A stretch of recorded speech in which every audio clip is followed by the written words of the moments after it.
Hi guys, and welcome back to another episode of my Madden 16 Random Road to Glory. First I'm going to have to apologise for yesterday's audio issues. Not really sure what happened. I watched it back on my laptop as I was editing it, and everything was fine. It must have just been how it was uploaded to YouTube. Must have just been a little bit strange. But anyway, on with today's episode. So a few people wanted a position hero. We've got Nick D and Matt Lippman. One position hero. So we'll go to position hero. I think I'll get the fourth one that pops up. Hoping it's a position we need. I mean, we definitely need a wide receiver, and there's a lot of good position hero wide receivers. So let's see who we get. The fourth guy is Harrison. Damon Harrison's actually a really good card. I mean, since we're doing the 3-4 at the moment, he'll be really good for us because with 100 block shed and that 95 play rec, 99 strength, all of those stats, he'll probably be perfect for us thinking about it. I used this card a little while ago actually, and he's one of the best D linemen I think I've ever used. So he'll be huge putting him in the team. We've got all rookie fifth card from Trump Lowell here. Like I said, I really want a wide receiver this episode. What was it, an all rookie? So hopefully we get a wide receiver. The fifth card that pops up is Anthony. I mean, that could be a lot better. Actually, on screen, there aren't too many people who are insanely good. But Anthony, I mean, he's really cheap for what he is. I'll put a bid on that one. Hopefully we'll end up getting him. But obviously, it could be better. I mean, we've got about 6 middle linebackers now, so I have to sort out what's going on there. Maybe move a few of them on. But thanks for that one, Trump Lowell. And we've got Pug Potato here, who wants just a base elite. So we'll go Ultimate Team Base. We'll move the quality up to elite.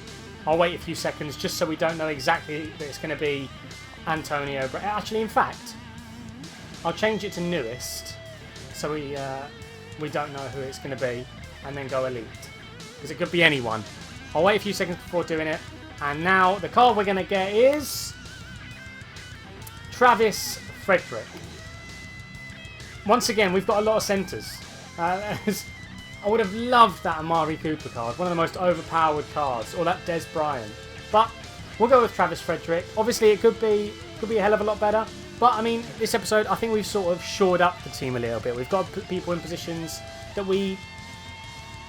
have been a bit stale for a little while. So, hopefully you guys have enjoyed the episode up to this point. But, for now, I will jump into the team. And this is the team, guys. Offense is pretty much the same as it would be. We got Travis Frederick at third choice centre, as you can see. He's not as good as the other two centres we've got, and the other two centres have been such a huge part of the offence we've been running. I mean, Bergstrom and Travis Frederick are very similar if you actually look at them. I'll probably actually put Travis Frederick at the centre number 2 position, but Khalil was just head and shoulders above both of them. He's got 98 run block, 95 strength, and 95 impact block, and that's so huge for the type of offence I run, where I tend to run up the middle a lot with Clinton Portis, and that tends to get us out of a lot of situations that we wouldn't be able to get out of without having a good centre in there. Him and Warmack together have been just a revelation for the team, to be honest. But the defence, we've got Anthony at starting middle linebacker. Got rid of Ray for this episode. I'll probably put him back in. But Anthony's actually very similar to Kirksey, if you look at him. Different to Kiko. I mean, Kiko's he'll be in the right place at the right time with that 97 play rec. But Anthony and Kirksey, a little bit lower play rec, but higher speed. So they'll use their speed to make up for being not as well positioned as Kiko would be. But we've got Damon Harrison as well at defensive tackle, who I think is going to be huge for us with that 98 rating, 100 block shed in there as well, as you can see, with 95 power movement and 99 strength. He's hopefully going to get loads of sacks for us. I'll probably be using a fair amount of the time, so that'll help get around the block even more, because if you use a alignment, they tend to get around the block a lot more, I find. So hopefully he'll be doing that for us. There shouldn't be many people that can actually block him all game, so he should get a few sacks a game. Hopefully we'll see that in today's episode. But if you guys have enjoyed the video up to this point, smash a like on the like button. Let's try and get over 15 likes as per usual. Comment down below on the filters you want me to use. Not as many people did last episode, so if you don't usually do it this episode just to see good response. Subscribe if you're new, but for now, I will jump into a game. Guys, this was one of the best games I think I've had for months. This game was literally end to end and it came right down to the wire. Really stressful game, really fun game. Absolutely loved it, so hopefully you guys do as well. As you can see, we're starting on D, which I definitely prefer. And I'm actually trying to get a bit of usering going in this game, you'll see every now and again, which isn't like me. Usually just user the lineman, but this game I was trying a few things out and they actually did end up helping towards the end result. But he went with a long pass there. That should have been an interception, not so sure how we actually didn't get a pick there or something like that. But anyway, we forced him to 3rd and 6. I don't know what he was doing there, but we managed to get the stop, 4th and 6, and he actually punted it. You very rarely see people punt it these days, and fair play to this guy for doing it. But I call a safe catch on probably about the 14-yard line, realise he's going to bounce into the end zone, so I'll let it do that, go out to the 20. And we'll try and work our way up the field from here.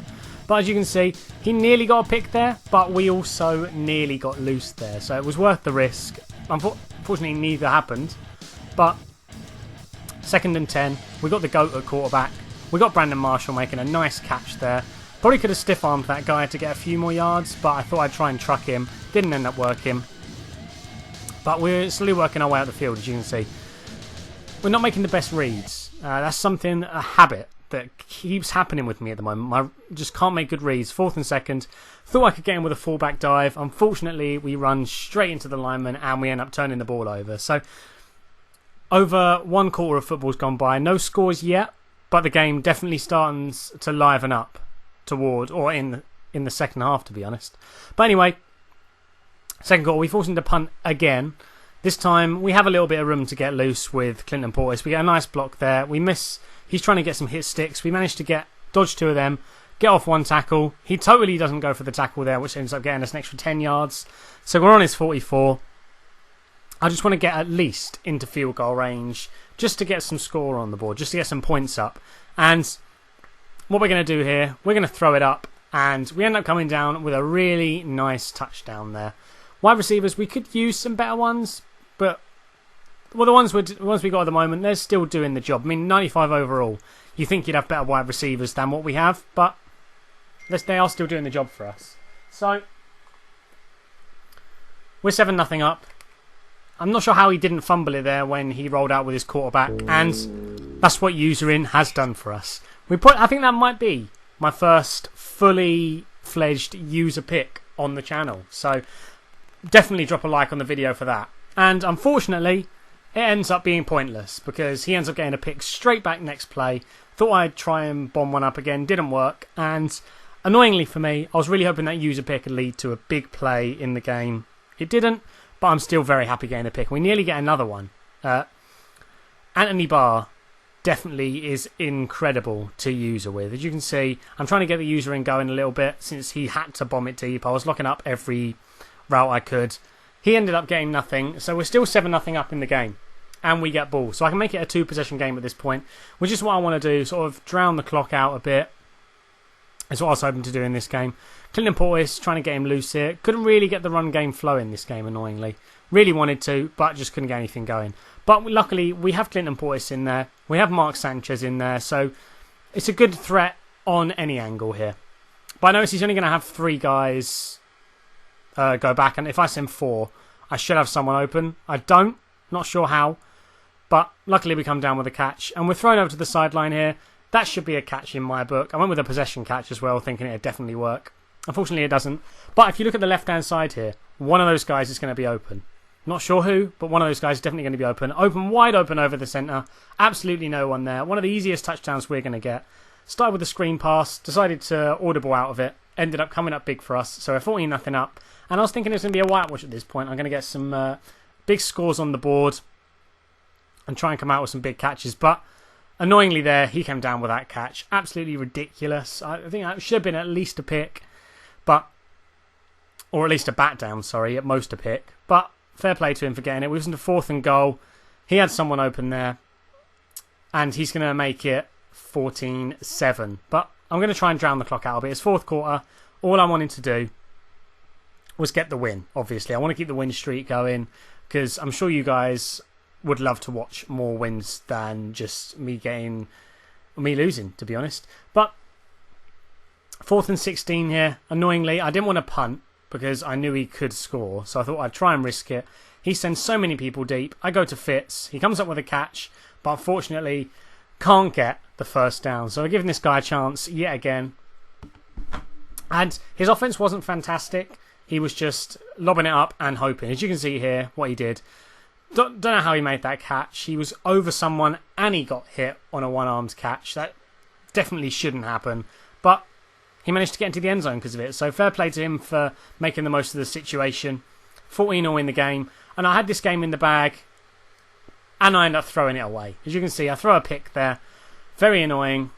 He's going to get the field goal. I'm actually going to cut out a little bit here. Because you can see he's just wasting clock, hoping to get the win off the field goal. I'm going to come back up with the ball. I know I need to get a big play. I need to get at least in field goal range. I know I can win the game. I feel I should win the game. But we get a nice pick there. A nice catch there with Fitz. Definitely making some plays. I'm going to call hurry up on that. Because he didn't have enough guys deep to sort of keep up with everyone I had, I thought. He's going to obviously have man coverage on people, but we've got quicker receivers. And with a throw like Mark Sanchez, perfect throw there. Absolutely no idea how we came down with that. No idea whatsoever. I think it was bouncing around his players, and Matthews just ended up coming down with it, which is fantastic for us. But as you can see, I'm user in here trying to lock up every route. He's going to lob it into double coverage, and he's going to come down with it. So this game could go anywhere at this point. As you can see, the clock's ticking. 7 seconds left. 6, 5 seconds. He's rolling out. Not sure why. He doesn't have time, but he is going to call a timeout. So he still has those vital 2 seconds left. On the 12-yard line, he needs to score. He could score. Wouldn't be that hard to score at this point. As you can see, I've got everyone deep. I've only got one lineman. I'm not rushing him whatsoever. If he wants to roll out, he can. And he actually decides to. Shrugs off a tackle there. Very nervous at that point. But we end up getting the sack anyway. That was Tillman coming in with a big play and ends up getting us the win. That game could have gone either way.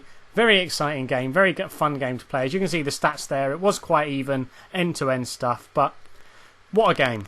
Absolutely loved playing that game. So hopefully you guys enjoyed watching it as well. If you have, smash a like on the like button. Comment down below on the filters to use for next episode. Subscribe if you want more really exciting gameplay like that. And I'll see you guys tomorrow for another video.